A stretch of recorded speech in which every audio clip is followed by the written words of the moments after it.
பாதிக்கப்பட்ட பெண்மணிக்கு நீதி கிடைக்க வேண்டும் என்பதை விட இதை அரசியல் செய்து ஆதாயம் தேட வேண்டும் என்பதில் குறியாக இருப்பது ஏற்புடையதல்ல. சொல்லப்போனால் இது பாதிக்கப்பட்ட பெண்ணுக்கு எதிரான ஒரு நடவடிக்கை.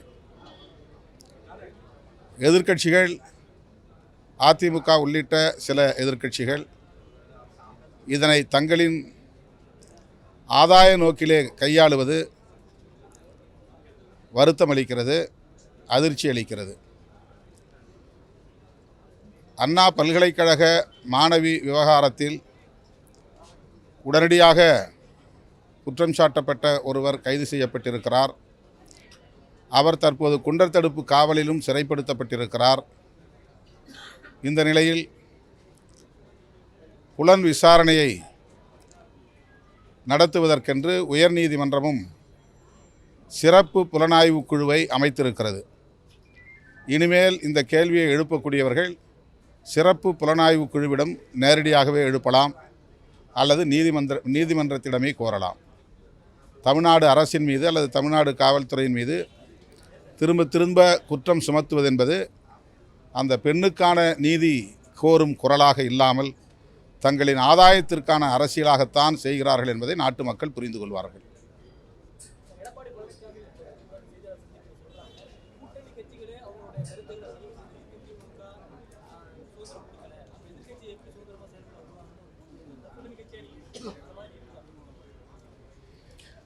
விடுதலை சிறுத்தைகள் கட்சி ஆளும் கட்சி கூட்டணியில் இருக்கிற சூழலில் ஒரு எதிர்க்கட்சியைப் போல செயல்பட முடியாது. தோழமை கட்சியாகத்தான் செயல்பட முடியும், அப்படித்தான் செயல்பட வேண்டும். அதுதான் அரசியல் நாகரிகமும் கூட. அந்த வகையிலே நாங்கள் ஒரு தோழமை கட்சியாக, அதே நேரத்தில் மக்கள் பிரச்சனைகளை வலுவாக பேசுகிற கட்சியாக, பாதிக்கப்படுகிற மக்களுக்கான நீதியை கோருகிற கட்சியாக இயங்கி வருகிறோம். எங்களுக்கு அதில் எந்த சிக்கலும் இல்லை. ஆளுங்கட்சிக்கு சுட்டி காட்ட வேண்டிய பிரச்சனைகளை சுட்டி காட்டியிருக்கிறோம். கண்டிக்க வேண்டிய பிரச்சனைகளை அவ்வப்போது நாங்கள் பொதுவெளியிலே கூட கண்டித்திருக்கிறோம். அது தோழமை கட்சியாக இருக்கிற எங்களுக்கு இந்த கூட்டணியில் இருக்கிற சுதந்திரம் என்பதை அவ்வப்போது நாங்கள் பதிவு செய்திருக்கிறோம். இப்போதும் பதிவு செய்கிறோம். எங்கள் சுதந்திரத்தில் கூட்டணி என்கிற பெயரில் ஆளும் கட்சி எப்போதும் தலையிட்டதில்லை.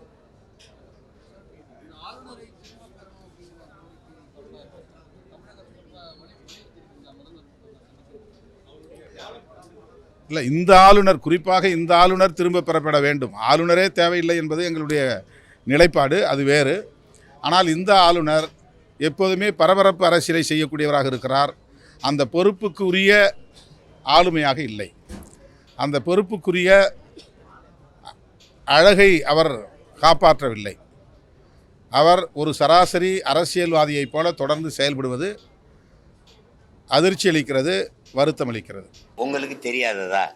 கூட்டணின்னு போகும்போது கூட்டணிக்கு தலைமை ஏற்கிற தலைமையை அனுசரிக்க வேண்டிய அவசியம் இருக்குது. அது யதார்த்த நடைமுறையில் நீங்கள் பார்க்குறீங்க. அவர் மன கஷ்டப்பட்டா நாளைக்கு நம்மளை வைப்பாரோ இல்லையோ, சீட்டு தருவாரோ இல்லையோ, 10 சீட்டு 8 ஆகுமா இல்லை 8 6 ஆகுமா, இந்த பஞ்சாயத்து இருக்கு. இப்போ எனக்கு இந்த பஞ்சாயத்து வந்துடக்கூடாதுன்னு தான் நீ போட்டா போடு, போகலைன்னா போ, தோக்குறோம் ஜெயிக்கிறோம், தனியாக நின்று செத்தாலும் சரி இப்படியே நின்று செத்துருவோம், ஒரு பிரச்சனை கிடையாதுன்னு நின்று சண்டை போடுறதுனால இவ்வளவே நான் போயிட்டு இருக்கிறேன். அவங்க பேசுனா ஒரு வேளை இது என்ன ஆகுமோ ஏதாகுமோ, கூட்டணி தர்மம்னு ஒன்று வச்சுருக்காங்க. கர்மம் இருக்குல்ல, அதை தர்மம்னு ஆக்கி வச்சுருக்காங்க. அதனால சரி, எங்கள் கூட்டணியில் இருக்க எங்கள் அண்ணங்க, எங்கள் ஐயாக்கள், எங்கள் ஆளுகள்லாம் பேசலைனாலும் அதுக்கு பதிலாக அவங்க பின்னாடி வந்த தம்பி பேசிட்டு போகிறேன்னு நினைக்கிறீங்க, அவ்வளோதானே. இப்போ அவங்க என்ன பேசணும்னு சொல்லுங்க, சேர்த்து நான் பேசிடுறேன். பேசுறது இப்போ நீங்கள் கூட்டணியை கலைச்சி விட பார்க்குறீங்க. ஏதாவது ஏதோ ஏதோ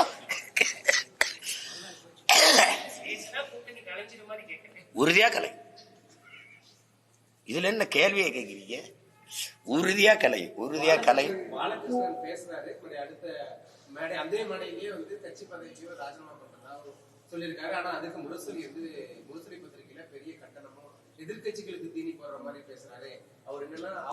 ஐயா கேட்டதுல இருக்கிற கேள்வியில நியாயத்தை நீங்க பார்க்கணும். ஒரு ஒரு ஒரு ஒரு பெண்ணுக்காக பெண்கள் போராடுவது, ஒரு பெண்ணுக்காக ஒரு தங்கைக்காக அன்னைகள் போராடுவதுங்கிறது இயல்பான மனநிலை உணர்வு உந்துதல் தான். அதை அனுமதிக்க வேண்டியது ஒரு அரசின் கடமை. அந்த முதல்வரோ அல்லது துணை முதல்வரோ ஒருத்தரோ அந்த ஒரு பல்கலைக்கழகத்தினுடைய டீன் அப்படின்னு சொல்றாங்களா, அந்த அவரோ தலைவரோ உட்கார்ந்து தவறு நடந்துட்டுது, வருந்துறோம், இனி இந்த மாதிரி தவறுகள் நடக்காது, நாங்கள் அதுக்காக அந்த பாதிக்கப்பட்ட பெண்ணுக்கு உரிய நீதியை பெற்றுக் கொடுப்போம், நீங்கள் மக்கள் எல்லாம் நீங்கள் அச்சப்பட தேவையில்லை இப்படின்னு ஒரு ஆறுதல் வார்த்தை சொல்லியிருக்கும் போது அதில் இருக்கிற ஒரு நெகிழ்வுத்தன்மை வேற கிடைக்கும். ஆனால் இதில் என்னென்ன எதையுமே வாய் திறக்காம பேச விடாம எங்க வெறி ஆகுதுன்னா, எதுக்கு அந்த பொம்பளை எதுக்கு ஒத்தையில ராத்திரில தனியா போறா அப்படின்னா வெறி. ஏண்டா தனியா எங்க புள்ள போனா நீ தொந்தரவு பண்ண வைப்ப? இதை சொல்றதுக்கு ஒரு கட்சி, இதுக்கு ஒரு ஆட்சி, இதுக்கு இத்தனை காவல்துறை, இவ்வளவு உளவுப்படை, இதுக்கு பேரு சட்டம் ஒழுங்கு. தனியா பொம்பளை புள்ள போனா நீ தொந்தரவு பண்ண வைப்ப? அது பண்ணலாம். இது எந்த மாதிரியான அணுகுமுறை? இதை எப்படி எடுத்துக்கிறது? அந்நேரத்தில் அந்த பிள்ளைக்கு என்னங்க வேலை? என்ன வேலையா இருந்தாலும் உனக்கு என்னடா, என்ன வேலையா இருந்தாலும் போகணும்டா. தனியா ஒரு பொம்பளை பிள்ளை போகணும். அதான காந்தி கண்ட கனவு சுதந்திரம். அப்ப அந்த சுதந்திரம் எங்க? இப்போ 76வது ஆண்டை கொண்டாடிக்கிட்டு இருக்கு. 100 ஆண்டை தொட போகிற இந்தியாவில் இன்னும் ஒரு பெண் தனியா போக முடியாது. இவ்வளவு கண்காணிப்பு கருவி, இவ்வளவு பகல் போல வெளிச்ச விளக்குகள், இவ்வளவு காவல் படை, இவ்வளவு உளவு படை, இத்தனை பிரிவு வச்சுக்கிட்டு நீ நக்கலாம். அந்த பிள்ளை இதுக்கு தனியா போறா அப்படின்னா யார் உங்களை மாதிரி 5-6 பேரா எக்கிப்பில் கூட்டிட்டு போறதா என்ன பேப்பி? இதெல்லாம் ஒரு பதிலான்னு பாருங்க. அதுலதான் இது சிக்கலாகுது. அதுக்கு போராடவே வரவிடாம போராடவே கூடாதுங்கிறதுக்கு பேர் என்ன? அதை தான் அவர் கண்டிக்கிறார். ஒரு அவசர நிலை பிரகடனம் போல இருக்கு, அறிவிப்பு போல இருக்குதுன்னு சொல்றாரு. இப்ப உங்களுக்கு தான் அந்த பதில். அடுத்த நாள் அவர் பதவியில் இல்ல வேற ஆள் இருக்காங்கன்னா இவரும் பேசினாருன்னா கட்சி கூட்டணியில் இருக்கு.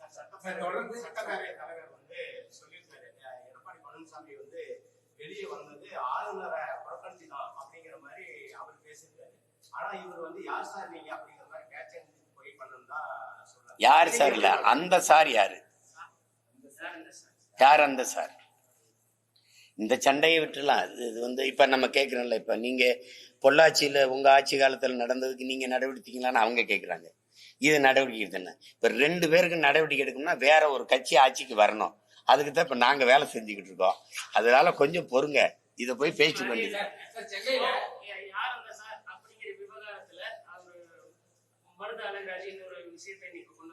யாரு மருத?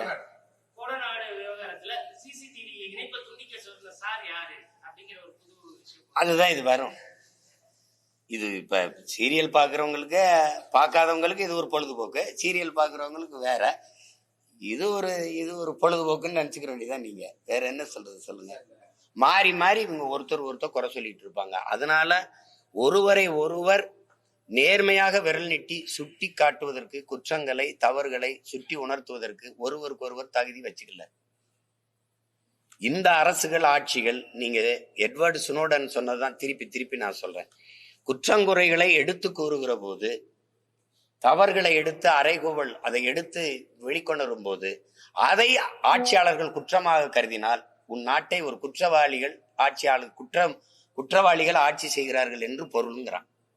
இப்ப நம்ம இதெல்லாம் குற்றம்னு சொல்லும் போது அந்த குற்றத்தை சொல்வதே குற்றம்னு.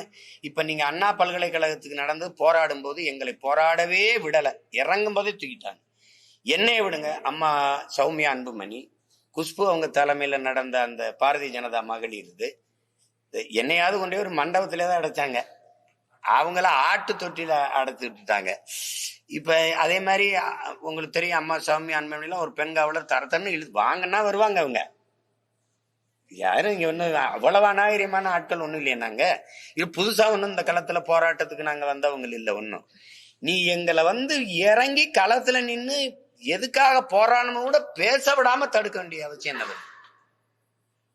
நாங்க இந்த இதுக்கு நியாயமான ஒரு விசாரணை வேணும், அங்க என்ன நடந்துச்சுன்னு உண்மையை நீங்க வெளிக்கொணரணுங்கிற கோரிக்கை வச்சு போராட வருவதற்கு தடுத்து அனுமதி தர மறுக்கிற நீங்க சீமானை கண்டிச்சு பொதுக்கூட்டம் அப்படிங்கிறதுக்கு எப்படி அனுமதி கொடுக்குறீங்க?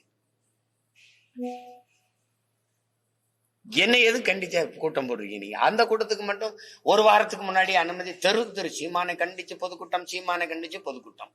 சரி, என்னை எப்படி கண்டிச்சு பேசுறாங்கன்னு கேட்கறதுக்கு நான் வந்தா வரவே கூடாதுன்னா அதுக்கு நூத்துக்கணக்கா அங்க இருத்ததே 25 பேர் தான் கூட்டத்துல. ஆனா 250 காவலரை குறிச்சு வச்சுக்க.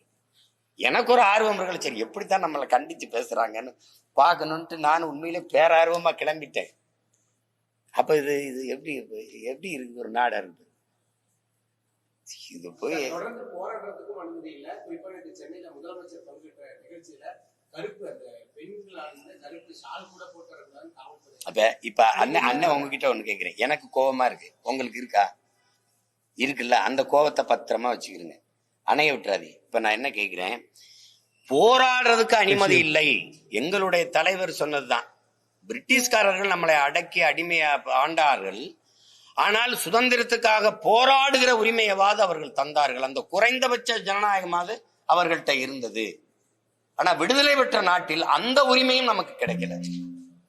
இப்ப இது சர்வாதிகாரம்னு நீங்க குறிப்பிடவே கூடாது. இந்த மாதிரி இது அடக்குமுறைகளை, ஒடுக்குமுறைகளை, இதை கொடுங்கோன்மை என்றுதான் நீங்க குறிக்கணும்.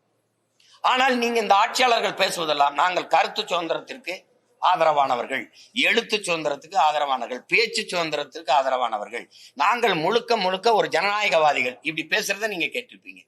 அப்ப ஒரு எதுக்காக போராடுகிறோம்ங்கிற கோரிக்கையை ஊடகத்தை சந்திச்சு பேசிவிட்ட பிறகு எங்களை கைது பண்ணி நீங்க சிறைப்படுத்துங்க, அடைச்சு வைங்க, அது சரி. பேசவே கூடாதுன்னு குறவழியை நெரிப்பது எந்த மாதிரியான ஒரு ஆட்சி முறை? நீங்க கருப்பு துணி தங்கச்சிகள் மாணவிகள் அணிஞ்சு வர்றது, நீங்க கருப்புனா ஏன் உங்களுக்கு அவ்வளவு வெறுப்பும் அருவருப்பும் வருது? ஆளுநருக்கும் வருது, அதே மாதிரி உங்களுக்கும் வருது. அப்ப கருப்புனா வெறுப்புனா உங்க கட்சியில் இருக்கிற கருப்பு சோப்புல கருப்பை எடுத்து விட்டுருவீங்களா? கேட்டா உயர் பாதுகாப்பு கருதி நாங்க எடுத்துட்டோம் அப்படின்னு. கருப்பு துணியில என்ன பாதுகாப்பு இருக்குது? கருப்பு துணினா அவ்வளவு, அதுலதான் பாதுகாப்புக்கு பிரச்சனை எதுவும் இருக்கா? அப்ப பிளாக் கார்ட்ஸ் பூரா கருப்பு போட்டு வரான அவனால சட்டை கட்டுப்பா பாதுகாப்பு பிரச்சனை. கருப்புனா வெறுப்புனா முன்னாடி உட்கார்ந்துருக்கோம், முடி கருப்பா இருக்கு, எல்லாம் மொட்டை அடிச்சுட்டு வான்னு சொல்லிடுவீங்களா? என்ன உங்க அணுகுமுறை? இதுல என்ன பகுத்தறிவு, முற்போக்கு, சீர்திருத்தம்லாம் இருக்குது? பொம்பளை பிள்ளைய நம்ம பிள்ளைய அவன் நீட்டு தேர்வு எழுதும்போது துப்பட்டா வெளியில எடு, தலைமுடியை விரிச்சு விடு, முழுக்கை போட்டா வெட்டி விடு, உள்ளாடைய கலட்டுன்னு அவன் கொடுமைப்படுத்தினதுக்கு இதுக்கு என்ன வேறுபாடு கண்டீர்கள்? கருப்பு துணி எடுத்துட்டு காவி துணியை போட்டா சரின்னுவீங்களா? இல்ல மங்களகரமா போட்டு வந்தா விட்டுருவீங்களா? மஞ்சள் துணி போட்டா மங்களகரமா இருக்குன்னு விட்டுருவீங்களா? எப்படி?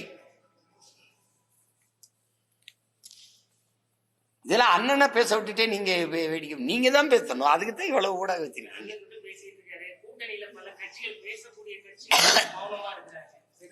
நீங்களே பதிலையும் சொல்லிட்டீங்க, கூட்டணியில் இருக்கக்கூடிய கட்சிகள். ஐயா, உங்களுக்கு தெரியாததா? கூட்டணின்னு போகும்போது கூட்டணிக்கு தலைமை ஏற்கிற தலைமையை அனுசரிக்க வேண்டிய அவசியம் இருக்குது. அதே யதார்த்த நடைமுறையில நீங்க பாக்குறீங்க. அவர் மன கஷ்டப்பட்டா நாளைக்கு நம்மளை வைப்பாரோ இல்லையோ, சீட்டு தருவாரோ இல்லையோ, 10 சீட்டு 8 ஆகுமா இல்லை 8 6 ஆகுமா, இந்த பஞ்சாயத்து இருக்கு. இப்ப எனக்கு இந்த பஞ்சாயத்து வந்துடக்கூடாதுன்னு தான் நீ போட்டா போடு, போலைன்னா போ, தோக்குறோம் ஜெயிக்கிறோம், தானியா நின்று செத்தாலும் சரி இப்படியே நின்று செத்துருவோம், ஒரு பிரச்சனையும் கிடையாதுன்னு நின்று சண்டை போடுறதுனால இவ்வளவே நான் பேசிட்டு இருக்கிறேன். அவங்க பேசுனா ஒருவேளை இது என்ன ஆகுமோ ஏதாகுமோ, கூட்டணி தர்மம்னு ஒண்ணு வச்சிருக்காங்க, கர்மம் இருக்குல்ல, அதை தர்மம்னு ஆக்கி வச்சிருக்காங்க. அதனால சரி, எங்க கூட்டணியில இருக்க எங்க அண்ணங்க, எங்க ஐயாக்கள், எங்க ஆளுகள்லாம் பேசலைனாலும் அதுக்கு பதிலா அவங்க பின்னாடி வந்த தம்பி பேசிட்டு போறேன்னு நினைக்கிறீங்க, அவ்வளவுதானே. இப்ப அவங்க என்ன பேசணும்னு சொல்லுங்க, சேர்த்து நான் பேசிடுறேன். பேசுறது இப்ப நீங்க கூட்டணியை கலைச்சு விட பாக்குறீங்க. ஏதாவது ஏதோ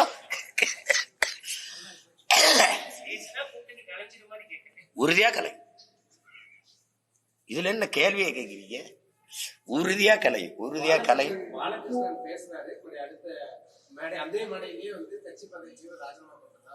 சொல்லியிருக்காரு. ஆனா அதுக்கு முரசொலி பத்திரிகையில பெரிய கட்டணமும் எதிர்கட்சிகளுக்கு தீனி போடுற மாதிரி பேசுறாரு. அவர் என்னன்னா அவசர ஐயா கேட்டதுல இருக்கிற கேள்வியில நியாயத்தை நீங்க பாக்கணும். ஒரு பெண்ணுக்காக பெண்கள் போராடுவது, ஒரு பெண்ணுக்காக, ஒரு தங்கைக்காக அண்ணங்கள் போராடுவதுங்கிறது இயல்பான மனநிலை, உணர்வு, உந்துதல் தான். அதை அனுமதிக்க வேண்டியது ஒரு அரசின் கடமை. அந்த முதல்வரோ அல்லது துணை முதல்வரோ ஒருத்தரோ ஒரு அந்த ஒரு பல்கலைக்கழகத்தினுடைய டீன் அப்படின்னு சொல்றாங்களா, அந்த அவரோ தலைவரோ உட்கார்ந்து தவறு நடந்துட்டுது, வருந்துறோம், இனி இந்த மாதிரி தவறுகள் நடக்காது, நாங்க அதுக்காக அந்த பாதிக்கப்பட்ட பெண்ணுக்கு உரிய நீதியை பெற்றுக் கொடுப்போம், நீங்க மக்கள் எல்லாம் நீங்க ஒரு அச்சப்பட தேவையில்லை இப்படின்னு ஒரு ஆறுதல் வார்த்தை சொல்லியிருக்கும் போது அதுல இருக்கிற ஒரு ஒரு நெகிழ்வு தன்மை வேற கிடைக்கும். ஆனா இதுல என்னன்னா, எதையுமே வாய் திறக்காம பேச விடாம எங்க வெறி ஆகுதுன்னா, எதுக்கு அந்த பொம்பளை எதுக்கு ஒத்தையில ராத்திரில தனியா போறா அப்படின்னா வெறி. ஏண்டா தனியா எங்க புள்ள போனா நீ தொந்தரவு பண்ண வைப்ப? இத சொல்றதுக்கு ஒரு கட்சி, இதுக்கு ஒரு ஆட்சி, இதுக்கு இத்தனை காவல்துறை, இவ்வளவு உளவுப்படை, இதுக்கு பேரு சட்டம் ஒழுங்கு. தனியா பொம்பளை புள்ள போனா நீ தொந்தரவு பண்ண வைப்ப? அது பண்ணலாம். இது எந்த மாதிரியான அணுகுமுறை? இதை எப்படி எடுத்துக்கிறது? அந்நேரத்துல அந்த பிள்ளைக்கு என்னங்க வேலை? என்ன வேலையா இருந்தாலும் உனக்கு என்னடா, என்ன வேலையா இருந்தாலும் போகணும்டா. தனியா ஒரு பொம்பளை பிள்ளை போகணும். அதான காந்தி கண்ட கனவு சுதந்திரம். அப்ப அந்த சுதந்திரம் எங்க இப்போ 76வது ஆண்டை கொண்டாடிக்கிட்டு இருக்கு. 100 ஆண்டை தொட போகிற இந்தியாவில் இன்னும் ஒரு பெண் தனியா போக முடியாது. இவ்வளவு கண்காணிப்பு கருவி, இவ்வளவு பகல் போல வெளிச்ச விளக்குகள், இவ்வளவு காவல் படை, இவ்வளவு உளவு படை, இத்தனை பிரிவு வச்சுக்கிட்டு நீ நக்கலாம். அந்த பிள்ளை இதுக்கு தனியா போறா அப்படின்னா யார் உங்களை மாதிரி 5-6 பேரா எக்கிப்பில் கூட்டிட்டு போறதா என்ன பேப்பி? இதெல்லாம் ஒரு பதிலான்னு பாருங்க. அதுலதான் இது சிக்கலா. இது அதுக்கு போராடவே வரவிடாம போராடவே கூடாதுங்கிறதுக்கு பேர் என்ன? அததான் அவர் கண்டிக்கிறார். ஒரு அவசர நிலை பிரகடனம் போல இருக்கு, அறிவிப்பு போல இருக்குதுன்னு சொல்றாரு. இப்ப உங்களுக்கு தான் அந்த பதில். அடுத்த நாள் அவர் பதவியில் இல்ல வேற ஆள் இருக்காங்கன்னா இவரும் பேசினாருன்னா கட்சி கூட்டணியில் இருக்காது.